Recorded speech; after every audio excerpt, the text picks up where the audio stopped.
The red earth knew the weight of every tear that dried beneath the sun.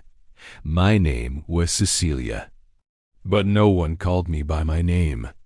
I was the girl from the big house. Young Master Davy, the owner's son, had a habit. When the big house slept, he came. The smell of alcohol was my warning. The flame of the oil lamp was my sentence.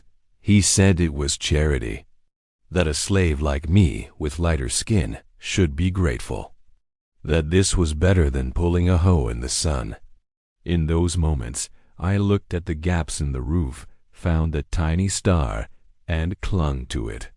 My body was there, but my spirit was in that distant light. It was my only way not to die. The revolt did not come like fire. It came like ice. A slow, deep ice that grew inside me with each night, with each look of pity. It came the day he dropped a silver coin on the floor. "So you can't say you get nothing," he spat. That coin shining in the dust was the snap. It was no longer about my body. It was about my soul. The plan was born of a terrible calm, I observed. I learned. On Wednesdays, the old master went to the city, the mistress slept heavily, and young Master Davy drank until he collapsed. The crack in the fortress was Joe, the coachman, an old man with wise eyes full of silence. One day by the stream, he whispered, "God's wrath is patient, child, and sometimes it lends the hands of the small." On another day, he let a piece of leather cord and a small bottle with a dark liquid fall into my basket. "For tying bundles, and this is a strong tea. Puts an ox to sleep." I just nodded. The night arrived. I served dinner, my hands steady. I saw him drink his third glass, then move on to Kashaka, his eyes glassy, his steps stumbling. I went down to the kitchen, prepared the bitter tea, and took it to him. For the drink, young master, the mistress sent it. He drank it all. Horrible. "Now get out." I got out, and I waited. Outside his room, I listened. A grunt, a thud, silence. I counted. I had the knife in my pocket, the cord around my waist. I entered through a corridor window I had prepared. The night air was icy. My bare feet made no sound. He was face down on the floor, a deep snore coming from his throat. The moonlight painted the scene blue. For a moment, everything stopped. I could go back. But then I saw the torn hem of my dress, and the ice inside me spoke. It was quick. It was silent. With a strength not of muscle but of will, I turned him. I passed the cord around his ankles with firm knots, then his wrists, pulling them behind his back. When he began to wake, he was already bound, face down on his own floor. The first sounds were confusion, a grunt, a pull. He turned his head, his foggy eyes found me. Then came the panic.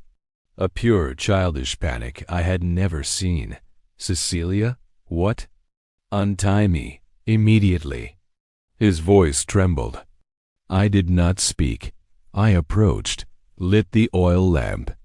The light grew, illuminating his twisted face, my impassive one. I sat beside him. I let the silence grow until it was unbearable. I saw the sweat on his brow. "Young Master Davy," I said, my voice calm and flat.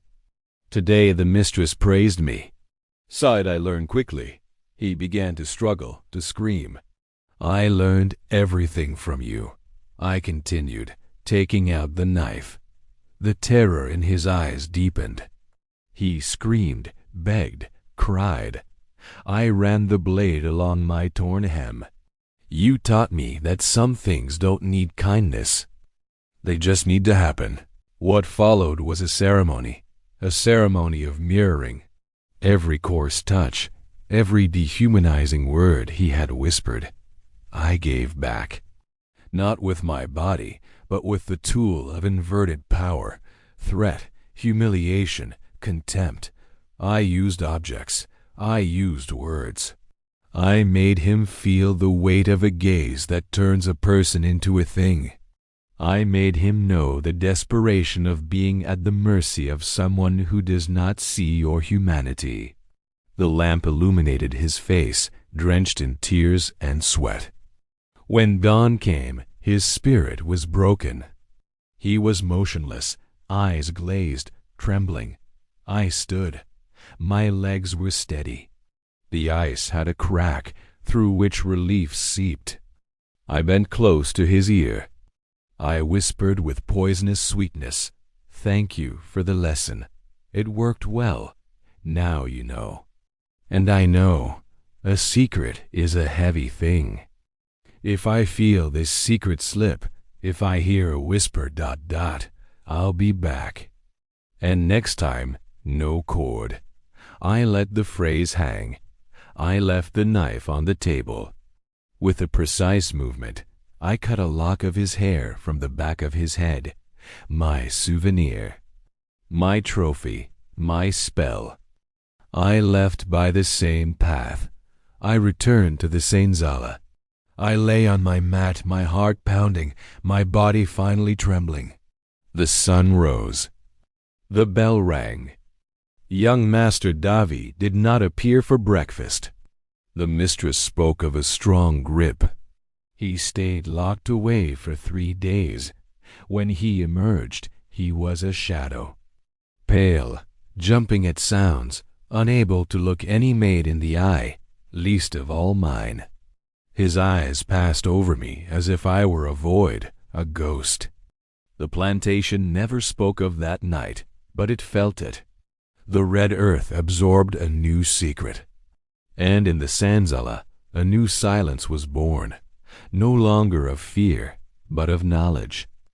A quiet knowledge that even the smallest can learn, and that even the highest thrones are made of rotten wood, which can be undone, blade by blade, by the hands of those who have learned to hold the knife.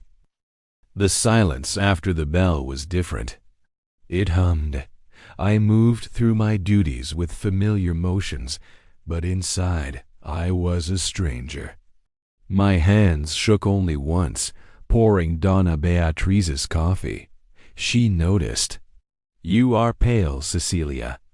A restless night, Signora. See, it does not affect your work." 3 days later, his door opened. Young Master Davy emerged, and he was diminished. The arrogant lift of his chin was gone, replaced by a hunted hunch. His eyes darted like trapped birds, never settling. He was dressed, but his clothes hung on him. I was polishing the baseboard. I felt his chill before I saw his boots. He stopped, made a choked sound, and hurried past, his steps a frantic shuffle away from me. He did not come to meals. Master Almeida returned. Behind the closed door, his interrogation was a low rumble, met by Davy's pleading monosyllables. When Almeida emerged, his granite face surveyed the hallway. His gaze passed over me, and for a second it was not of a master seeing a slave, but of a strategist seeing a puzzle. Life in the Senzala shifted. No one spoke. But knowledge lived in the extra scoop of beans old Maria gave me, in the firm squeeze Teresa gave my shoulder. One twilight at the well, Joe the coachman spoke. "The gray mare is lame." Young Master wanted to ride, had a fit. Said nothing was as it should be. He looked at me. A man sees brokenness everywhere when he feels broken inside. Weeks passed. Davy became a ghost they called O Espectro. He followed his father like a lost pup, flinching at sudden movements. He could not be alone with a female servant. Master Almeida's frustration grew. He tried to harden the boy with barked orders, even a backhand. It only drove Davi deeper into his shell. The crisis came from Donna Beatriz. She summoned me. "You are to attend to my son, read to him, sit with him. 2 hours each afternoon." It was a cruel sentence. "But, Senora, he does not like—" "I do not care what he likes. You will do this." The next afternoon, I entered the sunroom. Davi was slumped, staring at nothing. "The Senora has asked me to read to you," I whispered. He shuddered. "No, go away. I cannot. Get out." He screamed, turning wild eyes to me. But when our eyes met, the scream died. He saw the lamplight, the cord. He choked, twisted away, and began to rock, arms wrapped around himself. I stood by the door for the 2 hours, holding the unopened book. The air was thick with what could not be spoken. When time was up, I left. He did not move. This torturous routine continued. We never spoke. Sometimes he wept. I was an instrument of his punishment, appointed by his mother. The system's cruelty was in its oblivious precision. During these hours, I began to see not just fear in him, but a deep, isolating shame. A part of me felt a faint, terrible stirring, not forgiveness, but a recognition of a soul in a hell of its own making. The breaking point came with the cotton agent from New Orleans. Over brandy, he boasted of skinning a rebellious man alive. "A necessary lesson," Master Almeida grunted. Davi went still. A low moan escaped him. "You flayed him?" "A lesson, son." Davi's eyes swept the table. His father, the smug agent, his mother. They landed on me. In my face, he saw a reflection of his horror. Someone who understood being stripped raw. "No," he breathed. Then, "no." He fled. That night, a scrap of paper fluttered through my window. Unfolding it, I saw shaky, misspelled words. "I am sorry for everything. I see it now. Please, make it stop. Make the pictures in my head stop. D." It was a plea, a surrender. He was begging the ghost he created for absolution. At dawn, I took charcoal. On the back, I wrote 2 words, then C. I slipped it back. The next afternoon, he held the note. "How?" he croaked. I put the book down. I looked to the garden. "You see her? Louisa. Her daughter was sold to pay your father's debt. She cries every night." I pointed to old Joe, slowly raking. "His back is bent from a beating for being slow in the rain." The pain never left. I turned to him. "The pictures are yours. I cannot stop them. You change them by seeing what has always been here." It was a challenge. He stared out the window, his rocking stilled. Our ritual changed. I would name a pain, a story, a hidden scar. I spoke of Teresa's sister who drowned herself, of the baby old Maria couldn't save, of my father, sold for a look. He listened. He began to ask, his voice a thread. What was her name? He didn't become a saint, but he stopped fleeing the servants. Once, a maid broke a vase. He flinched, then whispered, "It's all right." He walked to the edges of the quarters, watching, his face a mask of dawning comprehension. Master Almeida noticed this melancholic observance. He preferred it to the screaming. The pressure on us eased. One afternoon, Davi looked at his hands. I thought it was just the way of things, like the sun coming up. I never let myself think. That is the luxury of the master, I said. Not to think. He met my eyes. No ghost stood between us now. Can it ever be made right? No, I said, final as a coffin lid. Some breaks are forever. You can only try not to cut yourself on the pieces. He nodded, a hollowed-out sadness in place of fight. I did not trust him. I never would. The law said he held my life. Memory said I held his sanity. We were bound in a knot of mutual destruction and uneasy peace. I buried the lock of hair under a ceiba tree. I didn't need trophies. The victory was not in his suffering, but in his seeing.